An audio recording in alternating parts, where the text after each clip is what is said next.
Balochistan liberation forces जो है और जो कंबाइंड फोर्सेस है उन्होंने पाकिस्तान के ऊपर वापस से बड़ा ज़बरदस्त हमला करा है। पिछली बारी आपको याद होगा कि 48 जगहों में उन्होंने हमला करा, इस बारी 30 जगहों में उन्होंने हमला करा है। कुछ जगह मैं आपको दिखाऊँगा कहाँ-कहाँ पर उन्होंने चीज़ें करी है और एक बड़ा इंटरेस्टिंग सी चीज़ है कि एक मिलिट्री इंस्टॉलेशन, एक रेडार साइट को इन्होंने डिस्ट्रॉय करा है।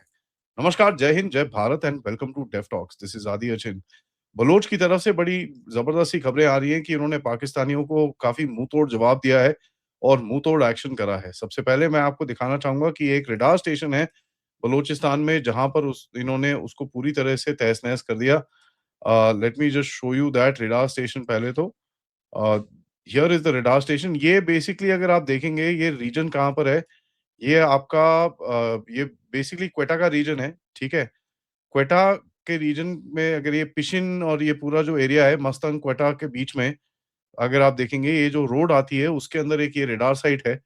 पहाड़ के ऊपर एकदम बनी हुई है एंड इसको उन्होंने कुछ एक तो फ्रंटल असॉल्ट भी करा है और कुछ रॉकेट्स भी मारी हैं इसके ऊपर where this site is allegedly destroyed. So आपको ये दिखेगा यहाँ पर एक रेडार साइट है, सोलर पैनल्स और ये सब लगे हुए हैं।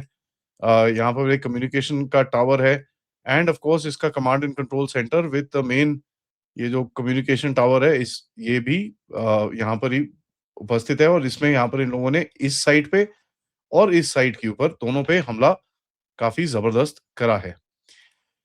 नाउ इन लोगों ने देखिए बलोच का जो ऑपरेशंस रही हैं वो अभी तक हिट एंड रन रही हैं and they are still continuing with that and ये कोई टाउन लेवल डिसरप्शन नहीं है अभी, ये कॉरिडोर इंफ्रास्ट्रक्चर और मिलिट्री टारगेटिंग साथ में कर रहे हैं। तो जैसे मैंने आपको बताया 30 प्लस कोऑर्डिनेटेड अटैक्स 10 डिस्ट्रिक्ट्स के अंदर जहां पर डिस्ट्रीब्यूशन करते हैं अपनी वॉरफेयर टैक्टिक्स का, लोकलाइज्ड इंसर्जेंसी का जो एक टैग पाकिस्तानी इनको देते हैं, उसको तोड़ने के लिए। इनके सेल्स प्री पोजिशन्ड है, इनके ट्रिगर्स जो सिंक्रोनाइजेशन है वो बड़ी अच्छी तरह से कोऑर्डिनेट रहती है एंड कहीं न कहीं एक शेयर्ड ऑब्जेक्टिव इनकी फोर्सेस साथ में करती हैं, तो they are able to actually do similar tactics in multiple fronts. बहुत सारी जगहों के अंदर सेम तरह से टैक्टिक्स कर सकते हैं। क्वेटा सिबी का रूट जो बेसिकली क्वेटा से ईस्ट की तरफ जाता है उसमें और क्वेटा से नीचे जो पिशिंग की तरफ और नीचे जो एक साउथ की तरफ जो जाता है, इन दोनों पे इन लोगों ने चेक पॉइंट्स लगा रखे हैं। व्हीकल्स पे चेकिंग चल रही है, टारगेट फ़िल्टरिंग चल रही है और ये करते क्या हैं कि कोई मिलिट्री की गाड़ी हो उसको रोक देते हैं। नाउ होता क्या है पाकिस्तानीज़ थिंक ये बड़े स्मार्ट हैं, तो ये करते क्या हैं अपने आईएसआई वालों को ये बिठा देते हैं सिविलियन गाड़ियों के अंदर एंड इन चेक पॉइंट्स के अंदर जाने की पूरी कोशिश करते हैं। पिछली बारी भी ऐसे ही जब किया था तो इनके 4 आईएसआई के बंदों को इन्होंने ठोक दिया था वहीं पर ही। तो आई डोंट थिंक अभी ये करने की कोशिश करेंगे। अभी तक कोई ऐसी न्यूज़ आई नहीं है। ये एक बड़ी हार्ड एस्केलेशन है और यहाँ पर देखिए जो एक ये जो मेन रोड जो है ये मिलिट्री लॉजिस्टिक्स की एक आर्टिलरी है और उसके बाद आप इसके रेडार स्टेशंस को भी मार रहे हो तो इनकी जो लाइन ऑफ साइट वो पूरी पूरी खत्म हो जाती है। तो ये रूरल रोड नहीं है, ये एक फ़ोर्स मूवमेंट स्पाइन बोल सकते हो इसको आप, जो रीढ़ की हड्डी होती है, जिसके अंदर अगर आप देखें, जो रीइंफोर्समेंट की जो टाइमलाइन्स होती हैं, उसके अंदर वाट लगती है। कॉन्वॉय की प्रेडिक्टेबिलिटी जो होती है, आईईडीज़ और ये सब चीज़ें लगाने के इनको इनके पास टाइम रहता है, उसके बाद अगली बारी कॉन्वॉय लेके जाओ, तो फिर गाड़ियाँ फटेंगी। तीसरा सबसे इम्पोर्टेंट चीज़ है कि जो एक साइकोलॉजिकल इम्पैक्ट होता है इनको, that creates a big challenge for the Pakistani army. Now Lakhpass radar site जो मैंने आपको बताया this is an early warning surveillance radar. ये बहुत पुराना रेडार है, इट्स नॉट समथिंग न्यू। ये अमेरिकन्स ने इनको दिया था और इनका अगर आप देखेंगे कि इसके अंदर they are basically targeting so that इस एरिया की जो एयर डिफेंस फैसिलिटी है वो धीरे-धीरे करके निकाली जाए। नाउ एक डायरेक्टली अगर आप इसको देखें कि एक वल्नरेबिलिटी जो होती है including drones and other type of warfare उसके ऊपर पूरी तरह से Pakistan will find itself to be in a bad position. अब ये तो मैंने आपको इंफ्रास्ट्रक्चर बताया, उसके बाद कल परसों में एक अटैक हुआ जहाँ पर ये जो सुई गैस का जो नेटवर्क है उसकी गैस पाइपलाइन 18 इंच की पाइप को उड़ा दिया और ये पाइप ना 1-2 जगह नहीं उड़ाते ये लोग, ये 3-4 जगह से उड़ा देते हैं and they are doing it at least once a month. तो इससे होता क्या है कि सप्लाईज़ एकदम डिसरप्ट हो जाती है। वैसे भी पाकिस्तान के अंदर इस टाइम पे ऑयल और गैस की कमी है, तो 5 डिस्ट्रिक्ट्स के अंदर सप्लाई एकदम बंद हो गई है। रिपेयर टीम्स जा नहीं सकती क्योंकि वो पूरे हाइवेज़ इन लोगों ने ब्लॉक कर रखे हैं। एंड देखिए अगर वो सेम ज्योग्राफिकल लोकेशन के अंदर ना भी हो, एक माइंडसेट हो जाता है यार यू डोंट नो और अपनी रिपेयर टीम्स को भेजो, उनका एम्बुश हो गया तो वाट लग जाएगी आपकी। क्योंकि रिपेयर टीम्स अपने आप तो जाएँगी नहीं, वो एकदम फोर्सेस के साथ जाएँगी। वहाँ पर पूरा वो एक एक इनका आर्म्ड फोर्सेस का पूरा एक कॉन्वॉय जाएगा जिसके अंदर रिपेयर फोर्स जाएगी। एंड ये एक इकोनॉमिक सिग्नलिंग है। तो अगर आप देखें, एयर डिफेंस सिग्नलिंग करी है इन्होंने, मल्टीपल साइट्स पे फिर से अटैक करा, सीपीईसी को ब्लॉक करा जिसके अंदर इनकी मिलिट्री मूवमेंट के अंदर डाउन हुआ है। एंड ये एक एनर्जी डिनायल प्रेशर इन लोगों ने अभी अभी करा है। एंड दिस इज ये नॉर्मल टाइम्स पे इतना सिग्निफिकेंट ना हो, बट इस टाइम पे जब दुनिया की जो पूरी अपनी हालत खराब है, उसके अंदर बड़ा सिग्निफिकेंट लगता है। तो एक साथ साथ में डिसरप्शन करना, एक जो प्रोटेक्शन कॉस्ट है उसको जरा ऊपर करना, और इनसिक्योरिटी जो इस रीजन के अंदर है उसको ऑब्वियसली उसकी तो हालत ही रहती है। और इसके चलते-चलते ये लोग जाके फिर कॉन्वॉयज़ पे अटैक करते हैं, जैसे मगसी में हुआ, 3-4 पिसिन के पास एक जगह में हुआ, तुर्बत के अंदर एक इनका कोई आईएसआई का कोई एक गुट जा रहा था, तो सड़क के बीच में वहाँ पर जाके अटैक किया गया। So there is that particular aspect also जहाँ पर पाकिस्तानी आर्मी की जो मूवमेंट है, वो काफ़ी हद तक कर्टेल की जाती है। अब ये भी कोई सुधरते तो हैं नहीं पाकिस्तानी आर्मी वाले। कल रात को और परसों रात के बीच में खबरें ये आई हैं कि 2 बच्चों को उठा के ले गए।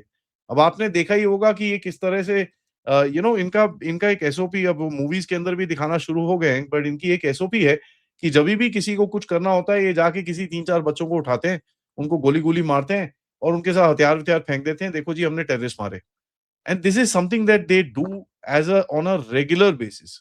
अभी फिर से यही चीज करा, और इसके बाद अगर आप देखेंगे इनके जो प्रोपेगेंडा अकाउंट्स हैं, एंड फनीली स्पीकिंग मैं आपको इनके प्रोपेगेंडा अकाउंट्स दिखाऊंगा, आप उसमें भी थोड़ा सा दंग रह जाएंगे। नाम देख के आप पहले दंग रह जाएंगे। ये देखिए, साक्षी रानी, ठीक है, यूनाइटेड स्टेट्स के अंदर साक्षी रानी, ठीक है, अगर इनका आप देखेंगे अकाउंट बेस्ड इन पाकिस्तान, बड़ा क्लियरली दिखता है आपको, अकाउंट बेस्ड इन पाकिस्तान, साक्षी रानी। और देखो, breach of Indus water treaty, ठीक है? ये बलोच के बारे में भी ये देखिए, fake, fake, fake, fake, fake, Baloch के ऊपर जो भी चीज़ें आती हैं, बलोच के अटैक्स को नीचे करना, देखो बलूचिस्तान फैक्ट्स बोलते नहीं जी ये फेक है। तो they are trying to use these IDs, और ये हिंदू नाम रखना बड़ा क्रिटिकल है। ना तक की एक है, मैं आपको एक और दिखाता हूँ, ये देखिए पायल रानी, ठीक है जी, वो भी यूनाइटेड स्टेट्स में बैठी है, and again account based in Pakistan. तो आपको ये बड़ा क्लियरली दिखता है, और एक इनोसेंट सी बच्ची की photo and similar post, exactly the same post, ठीक है? तो ये बेसिकली इनके प्रोपेगेंडा अकाउंट्स हैं जहाँ पर ये अपना एक ये जो काउंटर करते हैं। तो अगर आज आप बलूचिस्तान टाइप करेंगे ट्विटर के ऊपर, आपको बलोच का इम्पैक्ट नहीं दिखेगा, आपको ये जो बकवास चल रही है चारों तरफ, इसका इम्पैक्ट दिखेगा। एंड ये बड़ा एक एक इंटरेस्टिंग सा गेम है जहां पर आपको दिखेगा कि they are using all these these tactics, की कहीं ना कहीं एक एक फ्रंटल में रहे। और आप देखिए यहाँ पर भी एक हुए है, अनुशिका तिवारी करके, अनुष्का तिवारी या कोई अकाउंट है, उसको तो एमईए ने 5 बारी फ्लैग कर रखा है फॉर फेक न्यूज। तो ये बच्चे उठाते हैं इनके बलोचों के, उनको मारते हैं, उनको डिसअपियर कर देते हैं, उसके बाद बता दिखाते हैं, इनकी पूरी ट्रेल बना देते हैं कि ये किस तरह से इनके हिसाब से अलेजिडली टेररिज्म कर रहे हैं। उसके बाद उनको ठोक-ठाक के वो फ़ोटो दिखा देते हैं और बोल देते हैं, देखो जी हमने इनके बंदे मार दिए। Now this phase basically looks like, अगर आप ऑपरेशन हेरॉफ को देखेंगे, उसमें 48 साइट्स में इन लोगों ने मारा था। एंड वो पूरा एक ऑपरेशन हेरॉफ था। यहाँ पर 30 साइट्स में मारा है, and where they are putting across, इन दोनों को अगर आप जोड़ेंगे तो आपको दिखेगा गवर्नेंस के ऊपर टारगेट्स हैं, मिलिट्री मूवमेंट्स के ऊपर टारगेट्स हैं, इंफ्रास्ट्रक्चर के ऊपर टारगेट्स हैं, बैंक्स के ऊपर, पाइपलाइंस के ऊपर, ग्वादर पोर्ट के ऊपर, इनके ऊपर टारगेट्स हैं। And they are basically increasing the level, and कहीं ना कहीं एक इंफॉर्मेशन वॉरफेयर की चपत इनको लग रही है। उसके उसके बारे में ये लोग क्या कर रहे हैं वो भी मैंने आपको दिखाया। तो ये एक बड़ा क्रिटिकल शिफ्ट है, ठीक है? ऑपरेशन हेरॉफ के अंदर इन लोगों ने एक शॉक दिया इनको इतना बड़ा टारगेट करके। Now they are doing similar target operations, multi domain pressure operations in this particular region to normalise that. ये बलोच बलोच का एक नेक्स्ट टारगेट रहेगा। नाउ स्टेट का पोजीशन, पाकिस्तानी स्टेट का, कंट्री तो है नहीं, बट स्टेट का पोजीशन क्या होगा? एयर स्ट्राइक करेंगे, नैरेटिव कंट्रोल करने की कोशिश करेंगे, इंफ्रास्ट्रक्चर पे विक्टिम कार्ड लगा के खड़े हो जाएंगे चारों तरफ, तो ये सब चीजें वो करेंगे। और फितना, ये हिंदुस्तान का नाम आपको बार बार ये दिखेगा।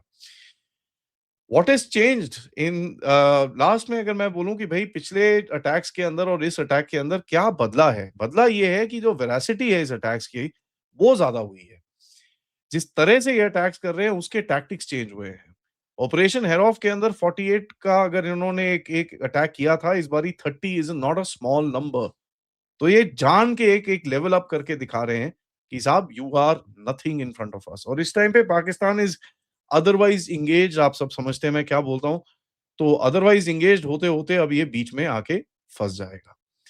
Thank you for watching this video. Video को लाइक करिए, सब्सक्राइब करिए and share this with your friends and families and of course अपने बलोच भाइयों को ज़रा मन में रखिएगा and I hope they are successful in what they are doing. आप लोग इस चैनल की तरफ कंट्रीब्यूट भी कर सकते हैं यूजिंग द क्यूआर कोड या फिर पेपैल या फिर सुपर स्टिकर, सुपर चैट्स। मिलते हैं थोड़ी देर में मनीष राय जी से, तब तक नमस्कार, जय हिंद, जय भारत।